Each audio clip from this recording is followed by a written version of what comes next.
Well, so my little baby likes his bath, hmm? That's because Mommy's using Swan, the new white floating soap. And Swan's pure as an angel. Mommy and Daddy use it for their bath, too. Yes, sirree. We think Swan's a baby gentle suds and whiz.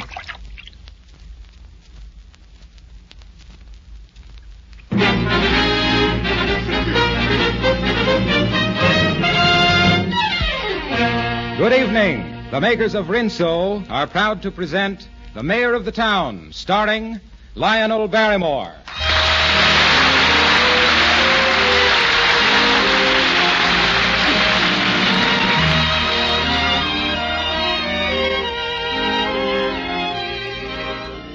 Friends, this is old, honest Harlow Wilcox speaking.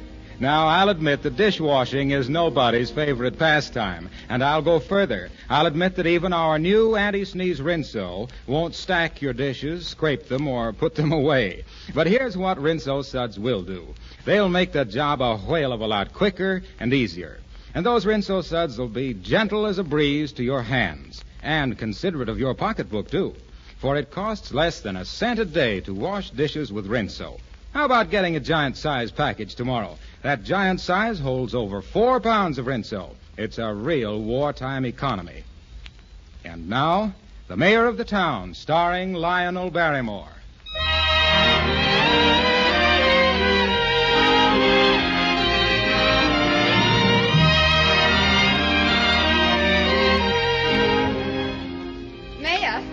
Mayor, wait up a minute. Good morning, Essie. How are you? Oh, land alive, I'm glad I caught you. Wait a moment till I catch my breath, will you? Say, it's a pretty hot morning for you to be exerting yourself so, isn't it, Essie? Perhaps. But I'm not one to shirk my duty when I see it. Mayor, I think, that is, a good many of the people in the neighborhood feel that it's your Christian duty to speak to Amy Lou Peters. Well, since when is this neighborhood deciding what's my Christian duty? That's between my pastor and me. That girl is a disgrace to the entire town. What's Amy Lou been up to now? She gave a party last night, that's what. Gave a party. With her pa not yet cold in his grave. That girl needs curbing. Well, why don't you curb her, Essie? Mayor, I'm not one to meddle in what's not my business. Besides, she practically threw me out of her house. All right, Essie, I'll speak to her. What are you laughing at? Oh, just women, I guess. Good morning, Essie. Now, if you'll take my advice... Good morning, Essie. See you later.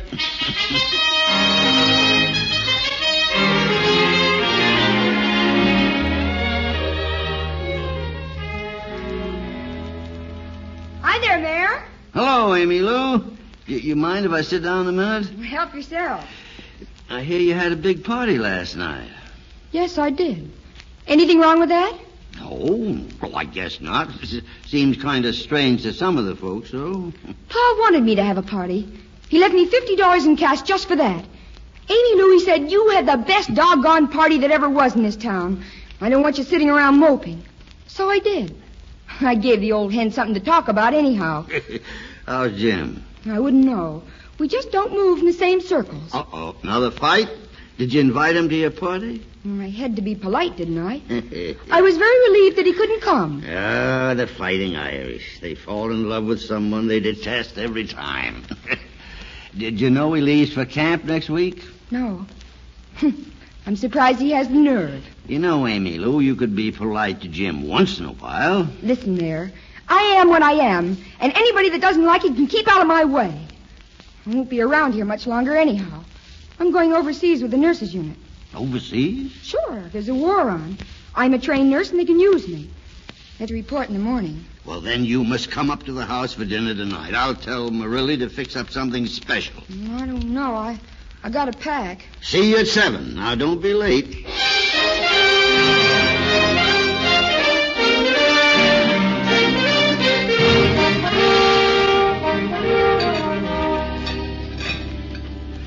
Well, now, this is what I call real cozy. Have some more chicken, Mrs. Reynolds? No, thank you, Mayor.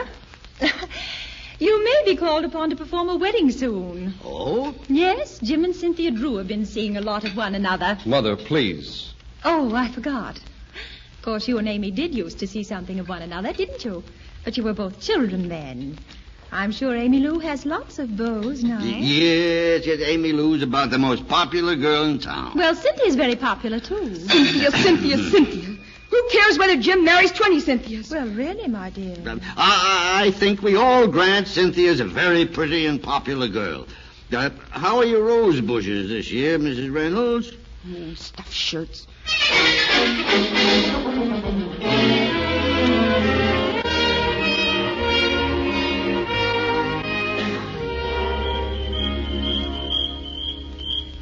Why are you sitting out here alone in the dark, Amy Lou? Oh, no particular reason. I'm sorry I exploded, Mayor.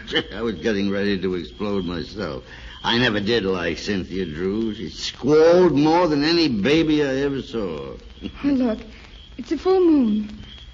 I wonder where I'll be the next time the moon is full. I'll think of you. I'll look up at the moon and say, how's the Mayor tonight? I have something I want to give you. It's a St. Christopher medal for safety. I'm only lending it to you, really. My wife gave it to me back in 1917. I wouldn't take anything in the world for it. Oh, I can't take it. You're to take it and bring it back to me. You hear now? Okay. You know, Mayor, sometimes I get a little bit frightened thinking about going. You see the newsreels, and those bombs come down pretty hard. Amy, when I went to war, I was so scared I couldn't keep any food in my stomach for a week.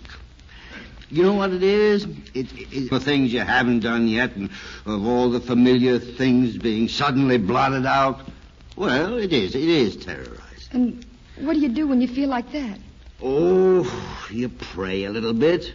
Well, maybe you sing, and you say to yourself, I'm part of the bloodstream of America. I'm walking in step with Andy Jackson and George Washington and Abraham Lincoln. And this darkness all about me is something they've already claimed. This earth for which I fight has been consecrated with the blood of my forefathers. It's my heritage and my honor. And as I walk, I follow in sacred footsteps. You know, when you say things like that, it's like being in church to hear you. Oh, hello, Jim. Hello. Sit down. Thank you, Mayor. You know, I don't think I'm a coward, and yet I've had a sick feeling inside for days. I never thought much about it before, but I love this town. I know how you feel. You look up at the trees and you think, a few years ago I climbed them, and now maybe I'll never see them again. And you want to put your hand out to people that you've never thought particularly about and say, wait a minute, we must get better acquainted. Why should you feel that way? I report tomorrow. I'm going overseas with the nurses' unit. Oh, no, you're not. You're not doing any such thing. Oh, is that so? And who are you to tell me what I am or am not going to do? Someone with a little more sense than you have? Oh, indeed. Well, let me tell you something, Mr. Well, now, it seems to me we better find your mother, Jim. It's about time you grew up, Amy Lou. This isn't a game, you know. You're going. It's no worse for you than for me. It's my place to go. You've always been the town tomboy, Amy Lou. You'd climb the highest trees and run the farthest and brag the best of any boy in town. But you're grown up now, and you might as well face it. Well, what do you want me to do, sit in my parlor and sew a fine seam? I'd like to think of you doing something like that. Yes. I'd like to think of you at home, here with the mayor. Working in the town. Somehow a part of the thing I'm fighting for. Oh, Jim, I'd like to, but I just can't. I've got a job to do, and I've got to do it. And my mother is right. You'll always be the tomboy, always the show-off. You don't know how to be anything else. Oh, so I'm just a show-off, am I? Well, let me tell you something, Mr. Wise Guy. I'm a nurse, and I'm a darn good one. It's just as much my war as anyone else's. The trouble with you is that you don't know decent, honest emotions when you see them. You're just an old stuffed shirt. Hey, now, cool down, Amy Lou. Well, I'm going home. Jim, why don't you marry that girl? Marry Amy Lou? You couldn't give her to me. Do you want to marry Cynthia Drew and have a steady diet of pale, wet milk? Well, Mayor, why can't Amy Lou stay at home like other girls? Well, I think she feels that she's alone now, Jim. And if she's killed, who's to care? She doesn't know how very much you would care. Well, I don't know. If she does love me, she certainly has a funny way of showing it. Why don't you go and talk to her now? This is the last chance you'll have for a long while. Well, I don't suppose it would hurt to talk to her. No. And Jim, for heaven's sake, when you open your mouth, don't put your foot in it.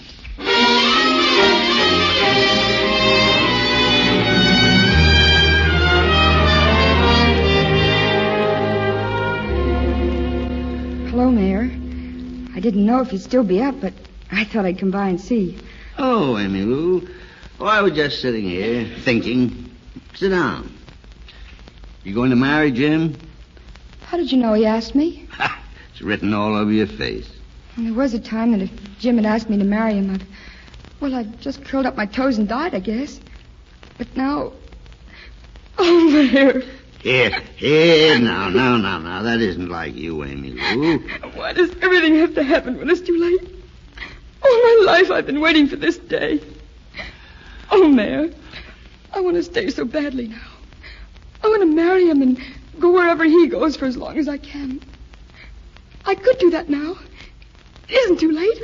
I could still do that. Yeah, sure, you could still do that.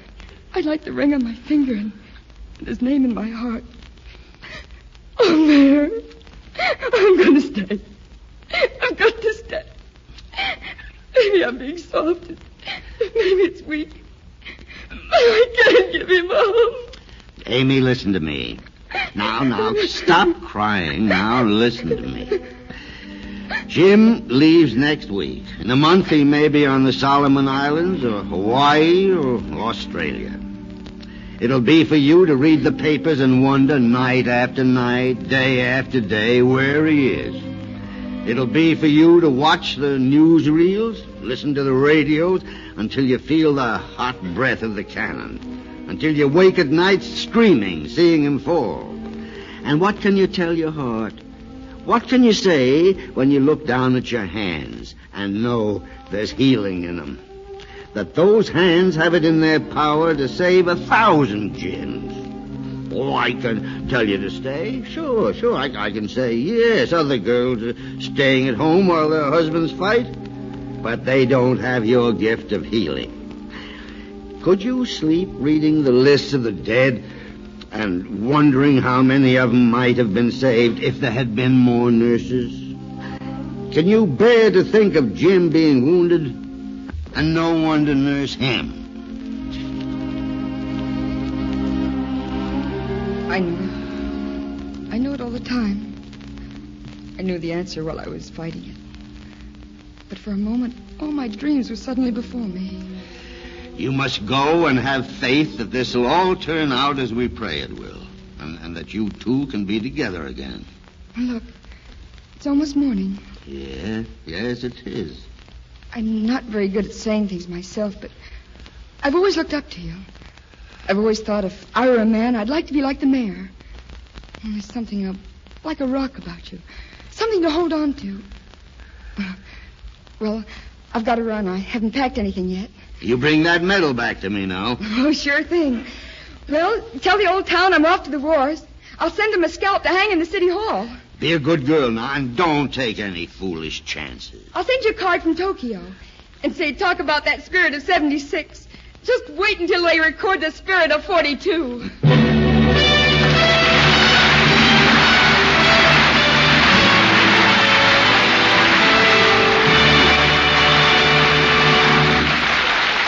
Before we return to the mayor of the town, may I have a word? You know, Springdale's got a big defense plant. And when the 5 o'clock whistle blows, hundreds and hundreds of workers pour out the doors, making way for the new shift. And among those workers are women. Yes, women helping to make the vital tools to win the war. I'd like you to meet one of those women, Mary Dwyer. Hiya, Mary. Hiya, Harlow. I was just telling the folks about your changing over from being a housewife to working in a defense plant. Oh, are you kidding? What do you mean, changed? I still have to run my house, you know. I know that. I thought maybe you'd tell us how you manage both jobs. Oh, I get it. You're leading up to Rinso. Subtle, aren't I? Well, I don't mind. I'm plenty grateful to Rinso. Fat lot of energy I'd have if I had to scrub and boil clothes. Yes, sir. It's quite a lot different just letting them soak clean in Rinso's rich suds, then giving the real grimy places a few quick finger rubs. Sure, Harlow. I'm for your Rinso. Nowadays, we girls have to get our housework down to a system. And Rinso's sure part of my system. A mighty important part. Thanks a lot, Mary. Oh, that's okay, Harlow. Well, I'll leave you here. Have to stop at the grocer for some Rinso. You reminded me. So long, Mary. I'll bet you've given lots of girls a good idea. And now, back to the mayor of the town, starring Lionel Berrymore.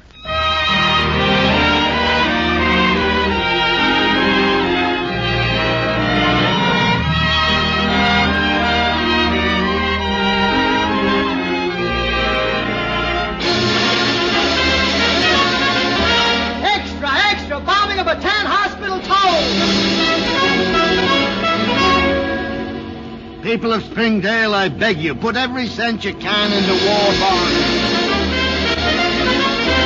Evening paper, read all about it. Bataan still stands. Our boys need your help. If you can carry a gun, carry one. If you're a trained nurse, if you're a radio man or a doctor, we need you desperately. Extra, more Bataan gun carriers. This is a people's war. Are you doing your part? In Bataan, they're dying in your name. It's your sacred trust that they don't die in vain. Extra, Bataan falls. 36,000 traps. Read all about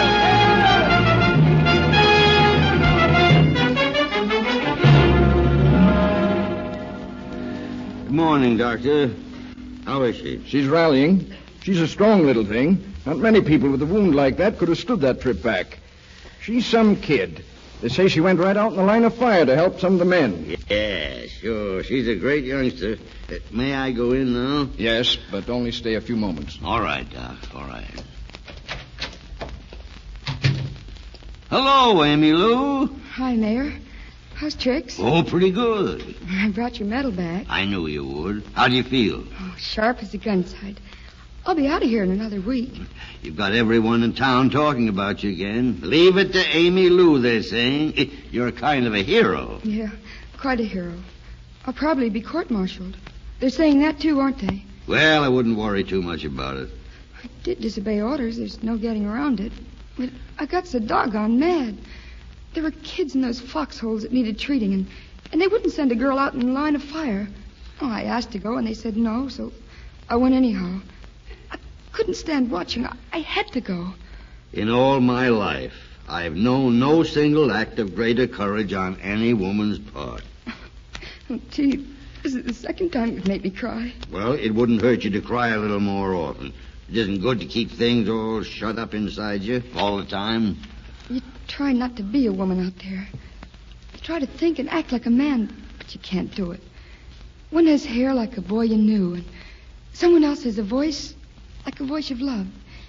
And each one of them is somehow part of you. And you watch them morning after morning and wonder which one will be that day. Oh, now, don't talk about it, Amy Lou. Try not to think about it. I want to think about it. I've learned courage and I've learned hate. And I want to hold on to both of them. I know how it feels now when the land splinters around you. I know how the boys look growing older hour by hour, watching their comrades die and wondering when that one blackening bullet will come. Now, you have to forget them, Amy Lou. You have to think of the living and not look back at the dead. Forget them? Forget them. Forget how they laughed and kidded each other, and how they'd sit around at night and sing. Forget how they'd bend over those gallant letters home. And how they'd always say, when I get back, and never if. Forget how they die. Their hands reluctantly releasing the hot guns. No, I want to remember. I'm proud to remember. And here we are at home going to movies and sitting in soda fountains and dancing, completely unconscious that on some outpost a boy's taking his last look at the stars. We think we're doing so much, but it's really so little. And I can't find the right words somehow. Well, you can't put it into words. No, you can't. You have to see it. When I went out in that field, I think I went crazy for a moment. I wanted vengeance for every boy out there. And when I was hit, I gloried in the pain. It was like a baptismal. And at the same time, all the Irish in me was fighting mad, and I passed out cussing them like a longshoreman. Well, here, I mustn't stay too long, or Doc will have my head. You're coming home with me as soon as he says you're able. I'd like that. Hello, darling. Jim. Oh, Jim. They gave me a furlough to come and see you. How are you, darling? Oh, I feel beautiful now. Gee, you look swell in your uniform. Hello, Mayor. Hello. Mother, come on in. Don't stand in the door like that. Well, now, Jim, we can't stay. You know what the doctor said. How do you feel, Amy Lou? Fine, thank you. Good afternoon, Mayor. Good afternoon. You know what we're going to do, young lady? Just as soon as the doctor says you're well enough, we're getting married. And you're staying right here in Springdale. I don't trust you anymore. Let's all walk down together. Goodbye, Amy Lou. I'll drop by tonight after dinner. Maybe they'll let me bring you some ice cream. Chocolate? Chocolate is. I'll be by later, too, darling. Goodbye. Goodbye. Goodbye. Jim, you can't seriously mean to marry that girl. I'm going to marry her if she'll have me. And you might as well make up your mind to it, Mother. I won't have it. Just what right do you have to interfere, Mrs. Reynolds? I have every right to look out for my son's happiness. That girl is a spoiled little show-off. She's always been the wildest girl in town. Well, the best horses I ever saw took a firm hand on the bridle. I wouldn't give a cent for a horse or a girl without any spunk. And this last episode, defying all authority, running out on the battlefield like that. It's a wonder she wasn't killed. She tended 11 men before she was hit. They say 5 of them would have died if it hadn't been for her. I'm not denying the girl's bravery, but you can admire someone without wanting them in your family. Mrs. Reynolds, it seems to me it's high time someone pointed out to you what country you're living in. This is America, Mrs. Reynolds. It's founded on one democratic principle that all men are created equal. Or you think Amy Lou is brash and forward? Well, perhaps she is, but the same spirit that's in her was the spirit that took covered wagons across a wilderness, wrested a living from the earth and rocks, and built cities. The men who did those things weren't drawing room men, my dear Mrs. Reynolds. They were simple, two-fisted, strong-talking men that believed in action. They put a flag in the wind on the East Coast and took it north and south and west until it spanned 2 oceans. Really, Mayor, I don't need a history lesson. The heck you don't. That girl may have to face court-martial when she gets out of the hospital. We'll see who's so eager to marry her then.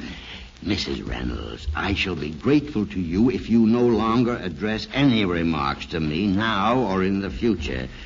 I just don't like you. Come, Jim. Sorry, Mother. I have to see a man about some chocolate ice cream.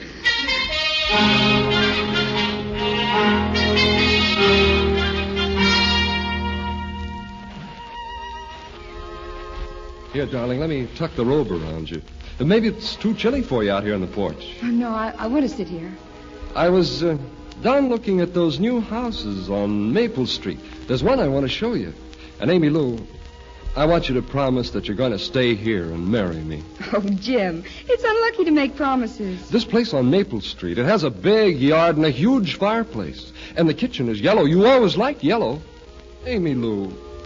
A yellow kitchen and a big yard and a fireplace to sit beside on winter evenings. Oh, sounds like something out of a fairy tale. But this isn't a year for fairy tales, Jim. Here now, what's going on out here? I want Amy Lou to come and tie my tie. We've got to get down to the town meeting and make my speech. Well, look, Mayor, will you play John Alden and tell Amy Lou she's got to marry me? All right, Jim. All right. You run along now. Meet us down to the auditorium. Okay. I'll see you both later then. So long. Bye, Jim.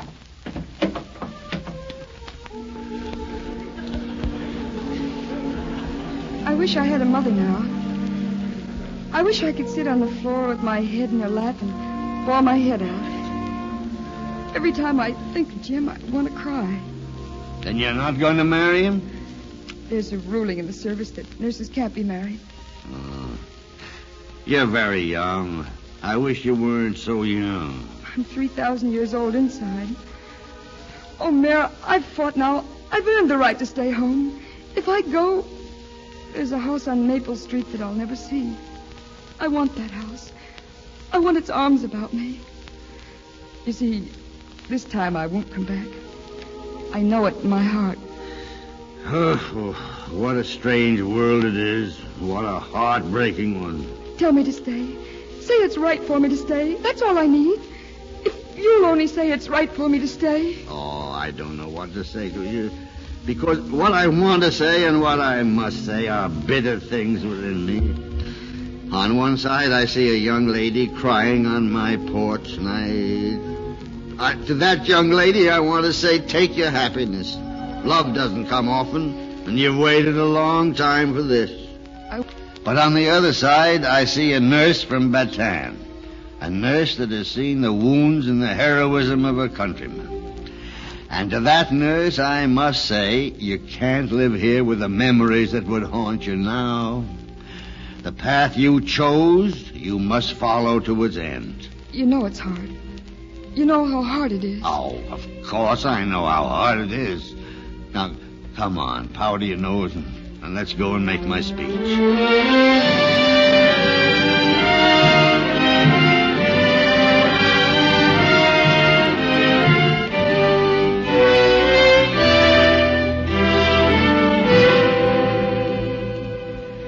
Friends, that's about all I have to say today, except for one last thing. There's a young lady beside me on the stage of whom we all have occasion to be most proud. Her actions are already known to you. It's not for me to repeat them, nor is it for me to add to them with words. Such deeds are beyond all words. And hers is one of those. However, I have a letter here for her to keep the rest of her life from the President of the United States. And it's my pleasure to present to her here, on behalf of the Congress of the United States, the Royal Blue Emblem for conspicuous bravery under fire.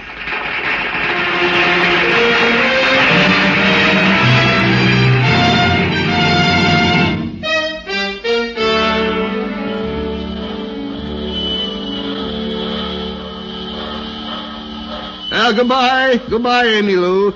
Keep that medal shined up. Goodbye, and thanks for everything. So long, Mr. Stuffshirt. Darling, Don't say goodbye, Jim. I can't bear to hear you say goodbye. Let's save it until there's something warmer to say. Okay, Miss Tomboy. I'll be thinking of you. Get down now. That's enough of this. Well, so long. You're positively two of the most handsome men I know. And keep the old town spinning. Any further instructions, Mr. Mayor? No, except be sure you bring back my St. Christopher. And don't go sticking that blonde head into any cannons. Godspeed. God bring you safely home.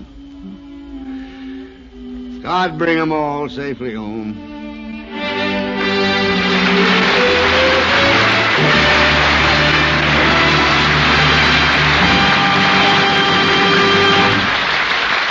Of course, you've heard the cheery whistle of the Bob White.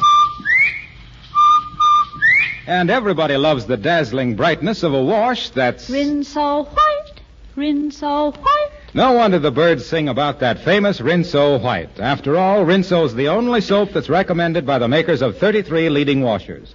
For instance, the makers of the famous Speed Queen washers. They recommend Rinso now as always, and with reason. For the washer industry is giving full time to the war effort, so there'll be no new Speed Queens made for the duration. That's why it's up to you to take the best possible care of your precious Speed Queen washer by having it checked regularly, and by using Rinso regularly. For Rinso's short run is easy on your washer as well as your clothes. Be sure to get a box of the new anti-sneeze Rinso tomorrow. Be sure to listen tomorrow night when the Lux Radio Theater will present an adaptation of the latest Academy Award picture, How Green Was My Valley. You will hear Walter Pidgeon, Maureen O'Hara, Donald Crisp, and other members of the original cast. And as always, this program will be directed by Cecil B. DeMille. Consult your local paper for time and station. Our script was written by Miss Jean Holloway. Harlow Wilcox speaking. Good night. Mr. Lionel Berrymore appears through the courtesy of Metro-Goldwyn-Mayer. This program came to you from Hollywood. This is the National Broadcasting Company.